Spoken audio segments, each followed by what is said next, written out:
Hey guys, I'm here with Justin Livingstone, and Justin has a very interesting story, and I think you guys will, learn a lot from him. I have learned a lot from him. Hi Justin, how are you doing, sir? I'm doing great. Thanks for having me. Oh, Justin, can you tell a little bit about what you do now and who you are and how do you serve people and stuff like that, so we can get a sense of who you are now? Well, in my business, you're Yes, in referring your to? business, yeah. So I have a company in Canada. Yeah. And So you're Canadian. Yeah, I live in Vancouver. We have actually a lot of Brazilians that Go to Canada. emigrate to Vancouver specifically. That's right. I know a lot of Brazilians in Vancouver. Anyhow, I work there. I have a company that works specifically with workshop and seminar leaders. Yes. So experts, Yes. typically, who they have a particular message or an experience that they want to give to their clients, but it's done in a live setting. Yes. And so we help them. Typically, those people aren't real strong at attracting people Yes. to them. So we spend a lot of time helping them fill their events, which is important, and spend a lot of time helping them actually sell from the stage, sell from the platform, as it's called, which is arguably the most important skill in that particular business, is to be able to, sell your programs and your products once you've got their captive attention. This is great, and sometimes I'm going to repeat what you said just to see if I got it. Sure, Because, yeah. So you help speakers and trainers to you teach them how to fill their events, so they have live events, right? That's correct. Full of people. Full of people, and the right people, which is And the important. right The people, people that are more likely to consume what they have and Yes. then want to buy what's coming next, right? And you teach them how to sell from the stage as well. That's correct. That's my Nice. favorite part. And very interesting. And I've heard you're a gangster, by the way. Yeah. I've Thank heard you. that from Jeff Walker, which is Yeah. the greatest recommendation you could ever get. But tell me, could you share with us a little bit how big is your business today, right? So that we can get a sense of who we're With talking regards to revenue, clients. revenue, clients. would Yeah, be so great. obviously we're in a different market, different currency in Canada. Yes. And so just finished our 4th year, and we do just a shade over 7 figures. Yes. This was our first year clearing a million in revenue, which was an important milestone. At least I feel like I could relax and look to much bigger, Yes, yes. 8 figures and beyond is what my personal aspirations are. So it was important to get to that 7 figures first, right? Yeah, which is not bad, by the way. Yeah, it's not bad. We're up to, I believe it's 51 live events on our schedule for 2013. We did 37 last year in 2012. Yeah, and so we're growing quickly, and we've got a staff of I think 8 now. Nice. So it's growing pretty quickly. We seem to grow by 50% almost exactly every single year. This is great. It's good. It's funny though. I actually consider it to be a form of a ceiling. One of the reasons why I like meeting people like yourself, you mentioned Jeff Walker and stuff like that, is looking for people who can inspire me and help me to break through that ceiling so that I can grow faster than 50% per year, which I think is certainly possible. Yes, it is, Yeah. and it's already amazing, the 50% a year, and then Yeah. now you're aspiring to playing a game with yourself to make it better. Yeah. Now, how did you start it? How did you actually start it? Were you actually born a salesman, or you Yeah, no. were born and you say, "Hey, I know this stuff"? Yeah. How's actually? There was a little bit of that. I studied a lot of psychology. I actually started studying animal behavior as a kid. I was just this weird kid. I studied a lot about animals, and particularly mammals, which of course we are. Yeah. So that helped. But really, as far as doing it professionally, it was interesting. I used to be up until about 7 years ago. I was an MMA fighter. So, you were a real MMA fighter. Yeah, actually, I trained with primarily my main team and instructor is a Brazilian gentleman named Marcus Soares. He's a 8th degree black belt under directly from Carlson Gracie, which of course from Rio, and So basically, you were a real MMA fighter. So Yeah. like those that real fight. Yeah. Right? Yeah, Were you professional? that's true. Yeah. So basically, you earn a living by being an MMA fighter. Yeah, and so this was, like I said, up until like in a range of like 11 years ago up until 7 years ago. And the problem was back then, at least in North America, only recently in North America has it become as popular as it is in Brazil. Yeah. At the time, there wasn't much money in it, so the most I ever made for a fight was $2,500. Okay. So did you win? Yeah. Oh, great. but however, I mean, that sounds great. Like I would tell my friends that, and they'd be like, "Oh, what? Oh, $2,500. What? You fought like 2 10-minute rounds? You made $2,500 bucks? That's the coolest thing ever." I was like, "Well, hang on." I had to train for close to 3 months just for that opponent. Yes. And the toll that the training and the fighting takes on my body. I mean, I wasn't comfortable fighting more than like 3 times a year. I mean, I did, but ideally, I would have preferred to, I would have been healthier. I would have been better prepared had I been able to space them out more. But financially, I mean, that's tough. Amazing. So basically, I can understand. So the fight. No, I've seen what is an MMA fight. We all seen this. So it's like real intense 10 minutes, right? That's you can really, that's what I love about it. I mean, to me, I'm a pretty competitive guy, and so I've played a lot of sport. I've played other sports to a professional level as well. And in Canada, I don't know if you have it in Brazil. In Canada, we have a sport that's similar to baseball. Yeah. But it's we call it softball. They pitch underhand. Have you seen that? No, I've never seen. Anyhow, it's very similar to baseball, and so I played that on the championship level on the Canadian on the national junior team and blah blah blah. But for me, fighting was different. Fighting was it was the ultimate the ultimate challenge and the ultimate intensity. It's like there's nothing more raw than that. You just get 2 guys in a cage wearing nothing but a Speedo essentially. Yes. And you just go until someone says they don't want to go anymore. Submission or knockout or submission or whatever. Oh my gosh! And now to me, it's the purest form of competition. Yes. Yeah. Yes, I can see that. It's very intense. It's pure. You can't get purer than that, right? Yeah, that's how I felt about it for sure. I still do. I enjoy it. And do you still train? I still train. I don't compete. Professionally fight anymore. No. Okay. Now, how does an MMA fighter, which is get into business or whatever? Get into business. Oh, sorry. It is an intense physical thing. Yeah. Although they say it's a mental thing as well. For me, it was.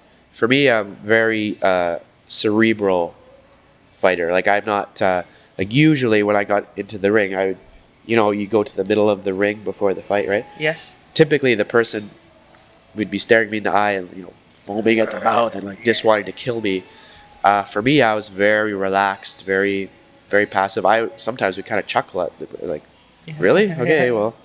Nice. But it's very methodical. And how does an MMA fighter become a 7-figure businessman? I mean, how did you do it? I mean, how did you actually, why and how? Well, the why was interesting. I got into it only because I wasn't making enough money as a fighter. I thought I have to find something that I can do around my training schedule.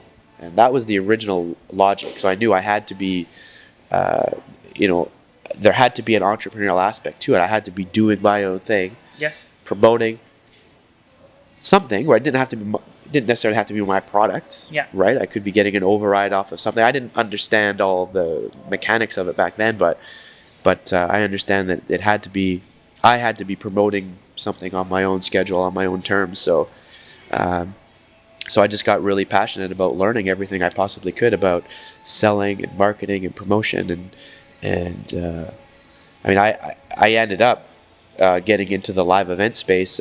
There was other events that occurred after that where I became very passionate specifically about workshops and seminars, especially in the personal development and professional development space. It all started just as a means to an end of trying to make some money, while still being able to fight. To train, Yeah. Great. Now I'll ask you a couple of questions to give people perspective. Sure. So someone that takes in the training in a normal when you have a live event environment, right? And the person is actually trained with your methods, or the person is a good person, right? Yeah. So, and I know every industry is different and stuff, but let's give some bearing point and stuff. Sure. How much would you consider a bad result in terms of sales per head in the event? What would you consider a good result? Oh, a good result. Okay. Well, that's a Because- huge range. First of all, Yes. it's going to depend on a few factors. If you, first of all, it'd be the length of the event. So if you, let's say, it's common, I hear a lot that people. Let me just give you some background. Some people write on the Digital Insider, they actually use live events as well. Wonderful. Yes, you have Wonderful. some coaches and stuff. I believe that everyone I do should. a live event a year. I right? believe that everyone should. And I believe two things. And this is why I became, once I got into originally just attending live events is what got me into it and passionate Yes. about it. I noticed two things. There's a lot of ways to learn information. But for most people, like the biggest percentage of people, to be able to learn some information and actually assimilate it, not just read something and understand, oh, okay, X equals 4, or whatever you're learning about, or how to bake a cake or whatever.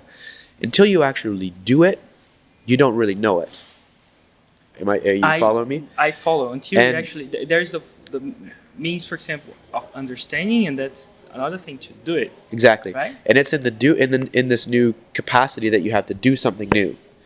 That I see as a form of transformation. So if you came to a live event, you came in one person, and if you learn something to the point where you can do it, well, now you are, in essence, a new person. You've undergone some form of transformation. Yes. And there's no other way like a live event to be able to facilitate that. I believe that live events are even more powerful than a one-on-one context. Now, one-on-one, we can be really intimate. If I was getting expertise on you about internet marketing right now, you could tailor it to me personally, which is powerful. However, in a group setting, as you and I have realized over the last few days here, it's one thing for me to be able to get expertise from you, but what about 30 other people? Exactly. What about the community, even for the facilitator? So you and I are at an event right now put on by a gentleman named Jeff Walker. Yeah. Now,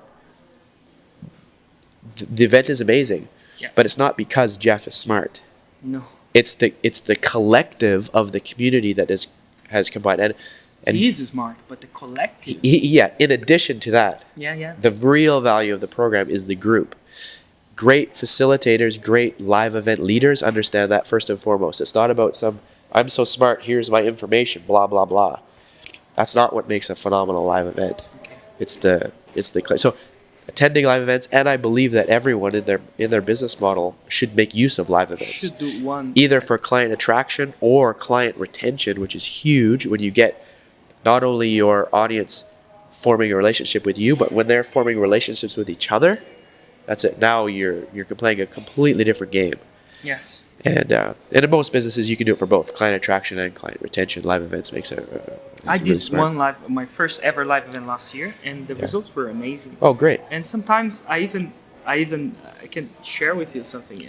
Some of the recordings of the events I actually made available for other people as well, Oh yeah. which was great as well. Okay. It was one way of me leveraging it.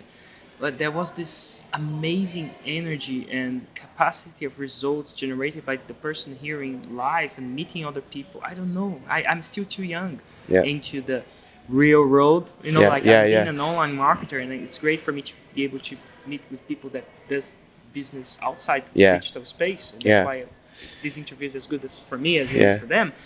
But I felt that, and I wanted to do a live event, but I felt it was, the leverage of results were greater and based sometimes on the same information. Yeah, for sure. So now, Yeah. at the same time, a live event must be profitable, I guess, because I have the belief that if you're making whatever you do profitable, you can reach more people and you can deliver better service. I agree. Yeah, so Absolutely. like a charity, by itself, if it doesn't have profitability, it limits itself or limits reach. So how can you actually make a live event profitable and while keeping client retention and while not leaving them with the feeling that they just got me here to sell me something?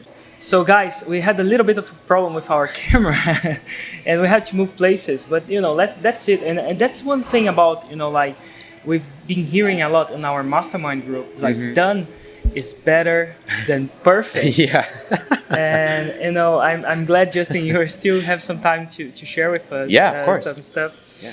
And I would like to start, we go through, for anyone doing, we were talking about live events, right? Yeah. And we were talking about the biggest mistake that people do in live events, which was Right. With basically as far as the selling goes. as far as the selling go. Yeah. So what I would like to ask you is like, what is the biggest mistake people make that prevents them to fill their events? Oh, goodness. Because it's a bigger, it's getting a lot of people in the room to train. Yeah. What do you reckon is the biggest mistake? I would say that the biggest mistake is that typically when people promote an event, there's an interesting phenomena in promoting events, in that the transaction pattern is actually opposite of most things in our society. So, for example, if you buy a couch, okay, a couch like that. If you were to buy one of these at a store, Yeah. you'd go to the store, you'd take the couch home today, Yes. but you wouldn't pay for it till some time in the future. Yeah, so you can make installments. They say, pay, take now and no payments till 2014 or whatever, or you pay it on credit or, something. Yeah. But we're conditioned to get now, pay later. Yes. Well, in the live event space, it's completely the opposite. People pay now, but they don't get until some point in the future. Mainly when the event happens. When the event happens, exactly. Yeah. So the biggest downfall in the live event space is that people see a really high cancellation rate. What that means is that the percentage of people that actually attend the event is low. Like, so someone might sell 100 seats. Yes. But only 45 or 55 or 60 or so of those people actually show up at the event. Okay, so that's problematic, right?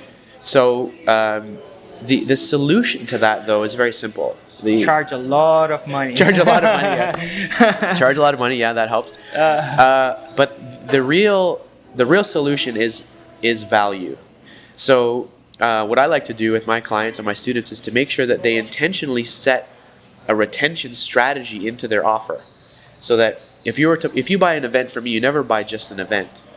You buy an event plus a bunch of value that's going to be given to you between now and the event, so that you're getting results in the meantime. You always get something on a regular basis, and something that is going to be a value that you can use, so that you're actually starting to make that transformation in whatever the topic happens to be before you show up at the live event. And you would you say that brings more people to the live event? Oh yeah, the show up rate is much higher. Wouldn't you say that people already learned what you would teach on the live event, and then they don't go to the live event? It's the phenomenal thing. I was at a mastermind recently. It was with a group of specifically professionals who teach coaches how to build a bigger business. Yeah. And so I happened to be there. Coaches is not my entire market, but it's a good portion of my market is coaches. And so, of course, I was I'm the live event expert in this group. And of course, towards the end of the first day, everyone starts wanting me to share some tips. How do you get people to show up to your event? How do you get people to show up? And I said, well, I'll give you the answer, but you're not going to like it. Okay. And they were like, whatever, just give it to you. I said, okay. I said, well, the key to having a really high show up rate is to make sure that the people get the content in advance. So and then there was wow, this is interesting. The key of making sure that people show up for the live event is to get the content in advance. Okay, tell me how and why. So see that it sounds crazy, right? Yeah, for me it sounds crazy, but you're a specialist. It's funny. I actually stumbled across this by accident. It's very funny. What I did was I filmed one of our live events and created a DVD product out of it. Okay. Yeah. Now it's no longer a DVD product. But it's this exact same product, but it's now just a series of videos online. And so in different channels, sometimes I would sell the recording, sometimes I'd sell the live event, and then I thought, well, this is getting kind of confusing. Why don't I just put it as one package? It'll be way easier for me and our team. So whether we sell on the internet or at a speaking engagement or whatever, or off one of our webinars, we always sell a package of the recorded version of the event and the live event. And once we did a lot of volume of that, it was hard to control when people got what, so I just said, screw it. Whenever you buy this package, you get all of the content right away. You get access to all the videos, and you get registered for the live event that could be 2 months away, could be 4 months away, whatever. And once we started doing that, two very significant things happened. One, the show up rate went significantly up, like probably by about 20% or so, like significant, very significant, which means that our sales on the back end also go up by 20%, which is phenomenal. Yes, because you sell on the events, right? Yeah, we exactly. Talk about that. Yeah. It's all about making money so you can spread, then you can make more impact, right? Exactly. But the second biggest thing is that the actual retention of our information went up. So now the percentage of our clients that actually go out and use the information and become successful with it is way higher. Because once people get to the live event, they're not seeing the information for the first time. So their integration of it, their understanding of it is much more profound, and much more impactful. Would you? I know it's there. I do jest here, right? So I don't plan too much what I'm gonna ask, and maybe it's good, maybe it's not. But I believe in my intuition. But we do a lot of webinars. I've done more than, let's say, 70 webinars. Nice. I've sold more than $1 million, US dollars, through webinars. Great. And one of the biggest, and webinar is a sort of a live event as well, because we're live. Absolutely. Sometimes we did recorded webinars. Yeah. And one of the biggest, I knew that, if you're selling on webinars, using webinars to sell, you knew that if you get a certain amount of people there, you get your metrics, right? You know that's how many people will buy, how many people want. Yeah. So the biggest challenge for someone in the webinars might be the same thing as yours, that making sure that the people that sign up, they actually attend the webinar. Attend the webinar, that's the big one. Would you say that I work on that a lot. This tips that you would give would increase my show up rate on the webinars, like giving the content before? Yes. However, in this case, you would have to, because a webinar is only an hour. That's right. So the perception of value there, it's going to be a little bit different. What I do is, it's similar to, although I did this before I was introduced to Jeff Walker, but it's similar to a product launch formula in that if you sign up for one of my webinars, yes, I make sure that. You do webinars? Lots. Oh yeah. Okay. Goodness, I probably did $750,000 in 2012 just from webinars. In 2012. Yeah. Oh, great. Just from webinars. Yeah. Love webinars. Yeah, I can get it. Yeah. So and that doesn't count the back end stuff that generates. No, that includes that's total revenue in my company that generated by that originally came through webinars. So that does include back end in my case. Yeah. Oh, cool. Yeah, to be clear. Anyway, what was I answering? A good question. I was so focused on how much money you made. But, we were sorry about that. But we were talking about technique would getting the show retention. What I do is, if you're going to register for a webinar, I make sure that webinar is a good 3 or 4 days out in advance. Good. So 3 and 4 days out in advance. Yeah. Okay. So if it's a Tuesday, I make sure that that you're registering, and the webinar doesn't happen till, let's say, Friday or whatever. Yeah. Okay. So there's a gap. There's a gap there. Okay. So what that allows me to do is to give you unannounced content in the meantime. And what I do is it's kind of similar to the product launch format. I just make sure that you get a series of 2 or 3 videos that I will give you a little bit of information that you can use, but it just further positions the need for you to be on the webinar. So as an example, let's say create anticipation by introducing one bite-sized information. Yeah, but I'll give you a great example that you could use. Because let's say you're doing a webinar where maybe it's for your members of this program or something. You're going to do a webinar teaching them how to use email marketing. Yes. Okay. So then you would say, okay, great. And by the way, I'm actually writing one right now. Okay, do this. This will work. So when you see him do this, you guys are if he doesn't do it, let me know. Okay, so you're going to do a webinar about how to use email marketing. Yes. So you'll send it out. Make sure that webinar is a few days away. So they get excited. They register. The next day, give them a video that explains to them the importance of writing a really hot subject line. Give them the statistics of what how it affects your open rate. All of that stuff. And then you say, on the webinar on Friday, I'm going to share with you the 3 keys to writing a really hot subject line, or I'm going to give you my top subject line templates, or whatever it is that you give them about subject lines. Yes.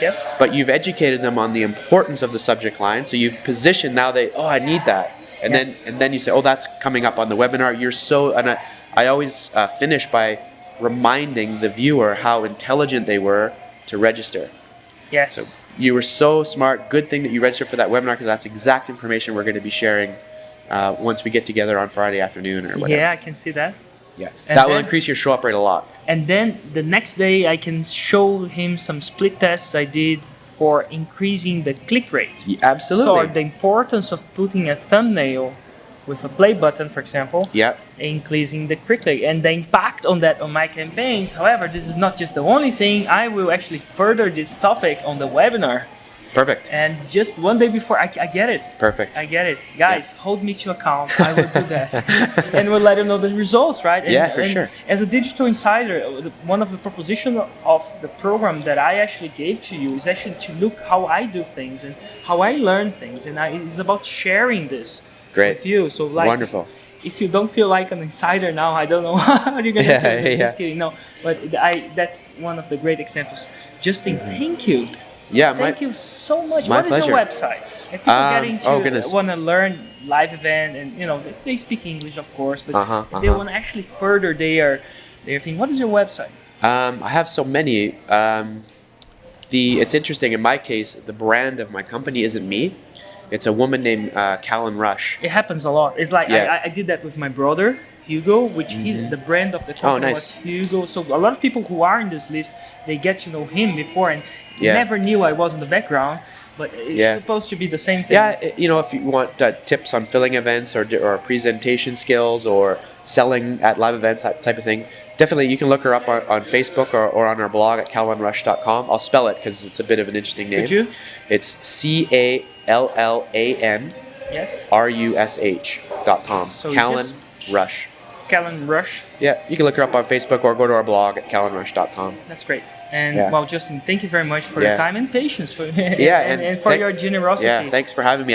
Your insiders are very fortunate to be under your tutelage and your guidance. I've got to know you really just these last couple days, but we're in a room full of some very intelligent people, and I'm telling you, of the bunch, Erico, you give the best feedback. You ask such intelligent questions and hold us all to a really high standard, and so I'm honored to be a contemporary and a colleague of yours here, and I'm so glad. I'm confident that people are in really great hands with you. Thank you, Justin. Yeah, I my really pleasure. appreciate it. My pleasure.